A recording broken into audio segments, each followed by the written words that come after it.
Meninos, tudo bem? Bem-vindos à nossa primeira aula do ano de 2021. Eu vou começar essa aula de hoje fazendo uma retomada, uma revisão aí sobre o nosso primeiro movimento, né? Um dos primeiros movimentos literários que nós estudamos no ano de 2020. Então nós vamos falar um pouquinho de simbolismo. Para a gente falar um pouquinho de simbolismo, é preciso lembrar uma coisa. Antes de nós estudarmos o simbolismo, nós falamos de realismo, parnasianismo e naturalismo. Isso é muito importante porque lembra que eu sempre digo que uma escola vem em função da outra, uma sempre vem contrapondo a ideia da outra. Então nós falávamos muito sobre realidade, natural, as coisas como elas eram de fato. E aí vem o simbolismo para mexer com tudo isso, modificar um pouquinho. Bem, galera, o marco do simbolismo no Brasil é o ano de 1893, com a obra Missal e Broquéis, do nosso autor Cruz e Souza. Ele, junto com Afonso de Guimarães, serão os principais autores deste período, do período simbolista no Brasil. E o que é muito importante a gente entender aí é que logo na sequência a gente está falando de 1893. Logo, tá muito próximo já dos anos de 1900 e alguma coisa, né? E aí a gente já vai ter o próximo movimento, que é o pré-modernismo. Então, o simbolismo no Brasil, ele tem um tempo de duração muito pequeno. Que ele começa ali, né, nos anos 90 de 1800 e já em 1922, ou seja, durante 3 décadas, a gente já tem um marco de uma nova escola literária muito importante, que é o modernismo.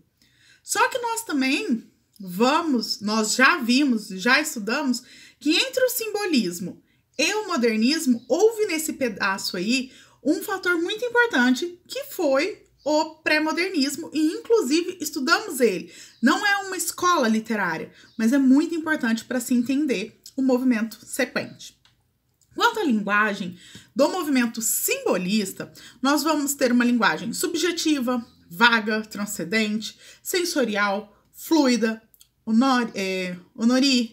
honórica, libertária, expressiva, musical, criativa, mística, misteriosa, sensual, espiritual. Nossa, quanta informação para a linguagem, para a construção textual desse momento, né? Então isso tudo vai influenciar de uma forma grandiosa a produção literária do simbolismo.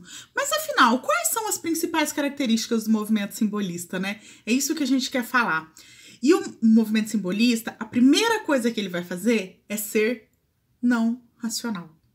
Lembra de onde nós víamos? Do realismo, do naturalismo?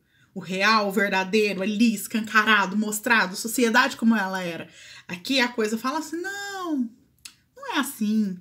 Vamos viver um pouco do subjetivo, do individualismo, da imaginação, da espiritualidade, da transcendência, né? Nós vamos ter aí o subconsciente, o inconsciente muito presente na obra, essa colocação dos delírios, dos devaneios, das imaginações, elas estarão presentes neste momento agora. Além de tudo, obras que vão tratar muito musicalidade, até pelas figuras de linguagem que vão apoiá-las, quanto também a figura do misticismo, né? E esse misticismo, ô palavrinha, hein? Chega a juntar-se à religiosidade. Então nós vamos tratar aí, igual o Cruz e Souza, ele trata temas religiosos, né? Ele vai trazer principalmente religiões como que eu vou dizer para vocês assim, não comuns ao período que era o cristianismo, né? Então, a apresentação muito de algumas religiões, principalmente afrodescendentes aí, pessoal. Nas figuras de linguagem que eu comecei citando para vocês, nós vamos ouvir muito sobre a assonância e a literação. São figuras de linguagem vinculadas ao som, né? São figuras de som, de repetição de vogais, de repetição de consoantes, criando aí uma musicalidade dentro da obra. Além de uma figura muito comum, que é a sinestesia. Então, essa construção do sentimento, né, do sentir dentro da obra. Quem são os principais autores? Já falei para vocês. O Cruz e Souza e o Afonso de Guimarães. O Cruz e Souza, ele é de Florianópolis, tá? Mais ou menos aí, a sua idade é de 1861, né? Sua idade de nascimento, seu ano de nascimento, a 1893, que é o seu ano de morte. O Cruz e Souza fará muito uso da musicalidade, do espiritualismo como tema, tá? Vai trazer o individualismo, vai trazer questões dentro lá do religioso que eu citei para vocês, questões satânicas e também questões sensuais, tá? A obra dele é muito sensual. Questões satânicas, professora, como assim? Qual o grau de satanismo? O que isso tem a ver? Dentro de algumas colocações religiosas, ele trabalha essa relação da obscuridade dentro dos seus temas, tá? Mas é algo bem legal aí e bem tranquilo. Seguindo, o nosso outro poeta importantíssimo para esse momento é o Afonso de Guimarães. Data de nascimento, ano de nascimento, melhor dizendo, 1870, até o ano de morte que nós temos, que é 1921. Ele é um poeta que vai trabalhar a sensibilidade, a espiritualidade, o misticismo, a religiosidade também. E aí, pessoal, dentro da sua obra, ele vai falar muito em morte, solidão, sofrimento e o amor. Então, a morte, a solidão, o sofrimento, o amor, isso vai permear muito a obra do Afonso de Guimarães. Opa, peraí, parece que eu já ouvi morte, sofrimento, solidão, amor platônico, isso daí tem meio a ver com alguma coisa que eu já vi. Sim, a segunda fase romântica, tá? Então, o Afonso de Guimarães, ele traz um neorromantismo. O que é neo? Neo é novo, né?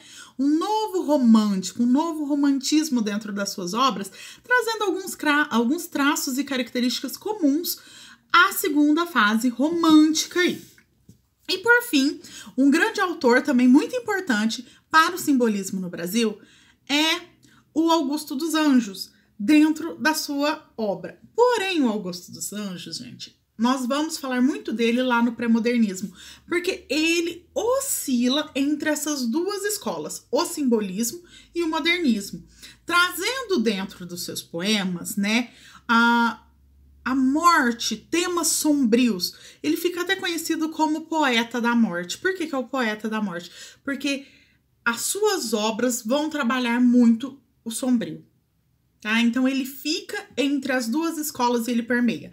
Então, falando aí rapidinho sobre o Augusto dos Anjos, até porque pré-modernismo é o nosso próximo assunto. Então eu já deixo ele aí como finalidade dessa aulinha sobre simbolismo, dessa revisão sobre simbolismo. Bem, galera, é muito conteúdo, é muita informação, é muita coisa, é só uma revisão. Eu espero que vocês tenham conseguido lembrar de tudo isso que eu já trabalhei com vocês no ano passado. Brigadinho pela atenção de vocês, assistam essa aula, façam os exercícios, tem lá 2 poeminhas que eu deixei para vocês analisarem, um do Afonso de Guimarães e outro do Cruz e Souza. Então peguem as características gerais da obra, peguem as características dos poetas e encontrem lá essas principais informações. Tchauzinho e até a nossa próxima aula.